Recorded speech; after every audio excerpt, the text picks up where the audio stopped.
दोस्तों नमस्कार। आज हमारे वीडियो का टॉपिक है India to procure 114 fighter jets under MRFA tender and the main contest is between Rafale and F-16 wiper.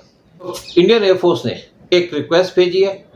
For 114 new multi role fighter aircraft under medium multi role fighter aircraft MRFA programme, और इसके अंदर जो contest है वो इस time पे intensify हो गया बिटवीन Dassault Aviation's Rafale और Lockheed Martin's F-16V वाइपर जो मेन कंटेंडर है। जबकि ऐसा लगता है कि रफाल को फेवर किया जा रहा है इंडियन एयरफोर्स के द्वारा, लेकिन यूएस की गवर्नमेंट इस टाइम पे एक्टिवली लॉबी कर रही है कि इंडिया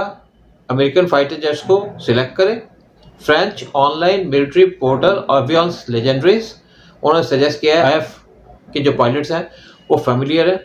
रफाल के साथ, क्योंकि इंडिया ने पहले 36 रफाल फाइटर जेट्स को प्रिक्योर किया था और बहुत जल्दी वो 26 Rafale M jets Indian navy के लिए प्रिक्योर करने जा रही है, जिसकी वजह से डसॉल्ट को सिग्निफिकेंट एडवांटेज मिलती है। जो पोर्टल है उसने हाईलाइट किया कि IAF ने प्रीवियस रिजेक्ट कर दिया था F-16 platform in earlier medium multi role combat aircraft MMRCA competition, जहां पे यूएस का F-16 फाइटर जेट्स वो फेल हो गया था टेक्निकल रिक्वायरमेंट्स को मीट करने के लिए इंडियन एयरफोर्स की। लेकिन लॉकहीड मार्टिन वो रीब्रांड कर रही है F-16V as F-21 specially India के लिए, और उसको स्ट्रॉन्ग सपोर्ट भी मिलती जा रही है यूएस गवर्नमेंट के द्वारा। साथ में डिप्लोमेटिक प्रेशर डाला जा रहा है ताकि इंडिया अपनी जो फेवर है वो यूएस की तरफ शिफ्ट कर ले, और दूसरी तरफ कॉस्ट कंसिडरेशन भी बड़ा क्रूशियल रोल प्ले करेंगी इस प्लेन के प्रिक्योरमेंट के अंदर। जबकि पर यूनिट कॉस्ट F-16V की जो बेस्ड है तैवान के रीसेंट परचेज के अंदर, जहां पे उन्होंने 36 यूनिट्स परचेज किए थे फॉर अराउंड $197 मिलियन ईच। दूसरी तरफ रफाल के जो पर यूनिट कॉस्ट है वो बेस्ड है इंडिया की जो 2016 की डील थी अराउंड $244 मिलियन। लेकिन ये जो फिगर्स हैं ये बेस्ड है ऑन कस्टमाइजेशन, एडिशनल इक्विपमेंट और नेगोशिएशंस। जो रफाल के जो प्रोस्पेक्ट्स हैं उनको सपोर्ट किया जाता है by recent high profile visit of India's national security adviser Ajit Doval to Paris, जहां पे उनकी मीटिंग हुई फ्रेंच प्रेसिडेंट एमैनुअल मैक्रोन के साथ और दूसरे टॉप ऑफिशियल्स के साथ, और उन्होंने वहां पे डिस्कस किया दोनों कंट्रीज के बीच में डिफेंस कॉपरेशन। जो MRFA प्रोग्राम है 114 फाइटर जेट्स का, ये क्रिटिकल है इंडियन एयरफोर्स के लिए, और जो एयरक्राफ्ट उसको चूज किया जाएगा इस डील के अंदर वो क्रूशियल रोल प्ले करेंगे इंडिया की डिफेंस के अंदर, डिफेंस स्ट्रेटजी के अंदर अगले कुछ डिकेड्स के अंदर, क्योंकि ये प्लेन मेन स्टे होंगे इंडियन एयरफोर्स के। जो फाइनल डिसीजन है वो लिया जाएगा जब यहाँ पे दूसरी चीज़ों को भी कंसिडर किया जाएगा, लाइक टेक्निकल कैपेबिलिटीज, प्राइस और जियोपॉलिटिकल कंसिडरेशन। और इसके अंदर दोनों डसॉल्ट और लॉकहीड मार्टिन वो कम्पीट करेंगे इस ल्यूक्रेटिव कॉन्ट्रैक्ट के लिए, और ये उम्मीद की जा रही है जो कंपटीशन होगा दोनों के बीच में वो फायर्स होगा, और ये देखा जाएगा कि क्या जो इंडियन एयरफोर्स के पायलट्स का जो एक्सपीरियंस है रफाल जेट्स का,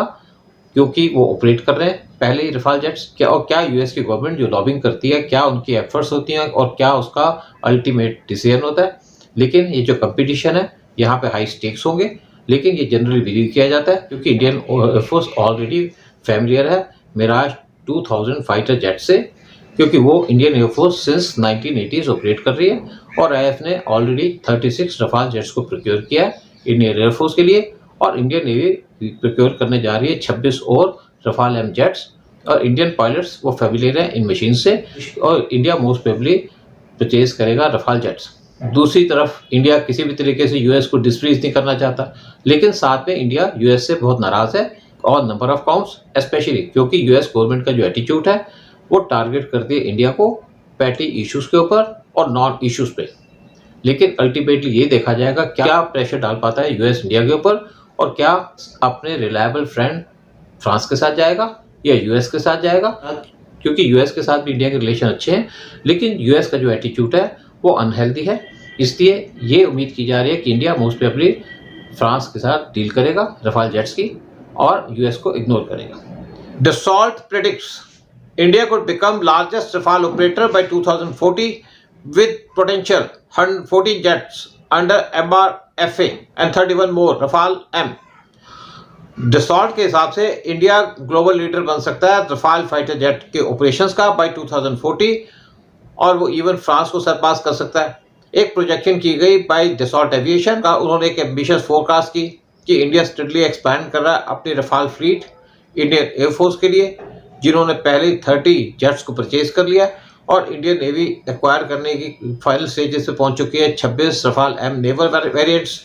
डसॉल्ट जो फ्रेंच एयरस्पेस मैन्युफैक्चरर है वो बिलीव करते हैं कि इंडिया के जो रफाल है उनका नंबर पहुंच सकता है 176 अगर इंडियन एयरफोर्स सिलेक्ट करती है 114 aircraft multi role fighter aircraft MRFA competition के अंदर। और ये कंपनी ने ऑफर किया है कि वो मैन्युफैक्चर कर सकती है रफाल इंडिया के अंदर विद टेक्नोलॉजी ट्रांसफ़र, और ये फाइटर जेट्स को इंडिया के अंदर मैन्युफैक्चर किया जा सकता है, जिसकी वजह से इंडिया के अंदर बहुत से जॉब्स क्रिएट हो सकते हैं। डसॉल्ट एंटिसिपेट करता है कि इंडिया जब 26 रफाल एम को एक्वायर करेगी अपने एयरक्राफ्ट कैरियर के लिए, तो उसके बाद बहुत जल्दी वो ऑर्डर प्लेस कर देगी 31 और रफाल एम्स के लिए। इंडिया का जो 3rd एयरक्राफ्ट कैरियर है जिसकी अप्रूवल दे दी गई है। इंडियन एयरफोर्स ने पहले 36 रफाल परचेज किए हैं अपनी फ्लीट के अंदर, और इसकी वजह से जो इंडिया के अंदर टोटल रफाल्स होंगे वो होंगे 200, जो सरपास करेंगे फ्रेंच नेवी की फ्लीट जिनके पास 40 रफाल एम है, और इवन फ्रांस एयरफोर्स की फ्लीट जिसके पास 185 जेट्स हैं। इंडिया इस टाइम पे स्ट्रगल कर रहा है अपने एयरफोर्स की फ्लीट्स को मैनेज करने के लिए। उसके पास 32 स्क्वाड्रंस हैं जबकि उसको ज़रूरत है 42 स्क्वाड्रंस की, और वो उसकी ज़रूरत पूरी करने की कोशिश कर रहा है रफाल फाइटर जेट से। और रफाल जो इस टाइम पे स्ट्रगल कर रहा है इंटरनेशनल अटेंशन गेन करने के लिए और प्राइम अटेंशन लेने के लिए डिफेंस मार्केट के अंदर। जो रफाल फाइटर जेट्स हैं उनकी एडवांस कैपेबिलिटीज़ हैं, लेकिन उनकी कॉस्ट बहुत ज़्यादा है, जिसकी वजह से जो पोटेंशियल बायर्स हैं वो उनसे डिस्टेंस मेंटेन कर लेते हैं। लेकिन जब इंडिया ने 2015 के अंदर डिसीजन लिया कि वो परचेज करेगा 36 रफाल जेट्स, तो फ्रांस को एक और ऑर्डर मिला UAE से फाइटर जेट्स का। डसॉल्ट के हिसाब से जो रफाल है वो बहुत वर्सटाइल प्लेन है, और इसका जो वेपन सिस्टम है वो स्पेशली कैरी करता है advance weapons including battle beyond visual range missiles, scalp long range stand of missiles और एक्सॉट एंटी शिप मिसाइल्स। ये जो कैपेबिलिटीज़ है बहुत क्रूशियल है इंडिया के लिए, और इसकी वजह से वो रीजनल जो थ्रेट्स हैं उनको काउंटर कर सकता है और मेंटेन कर सकता है एयर सुपीरियरिटी। अगर हम बात करते हैं रफाल प्लेन्स की, इनका जो प्राइस है वो ज़्यादा है और इसकी वजह से उनका क्रिटिसिज्म भी होता है, लेकिन इंडियन एयरफोर्स के ऑफिशियल्स मेंटेन करते हैं कि जेट्स की एडवांस वेपनरी है और जो उनकी परफॉर्मेंस है वो उनकी कॉस्ट को जस्टिफाई करती है, और वो हाईलाइट करते हैं कि रफाल की जो एबिलिटी है वो काउंटर कर सकता है पाकिस्तान का एमराम मिसाइल्स और इंडिया को long range strike capability provide कर सकता है। और जो एक्सपेंशन है इंडिया की रफाल फ्लीट का, इसकी वजह से इंडिया की डिफेंस की जो ज़रूरत है वो बहुत हद तक पूरी हो जाती है, और इंडिया की एम्बिशन है एक मेजर रीजनल पावर बनना, वो भी अचीव कर सकता है रफाल फाइटर जेट से। जो रफाल की कमिटमेंट है कि वो लोकल प्रोडक्शन कर सकता है इंडिया के अंदर और टेक्नोलॉजी ट्रांसफ़र कर सकता है। जो रफाल का प्रोग्राम है वो सिग्निफिकेंटली कंट्रीब्यूट करेगा इंडिया के डोमेस्टिक एरोस्पेस इंडस्ट्री के अंदर। जय हिंद, जय भारत।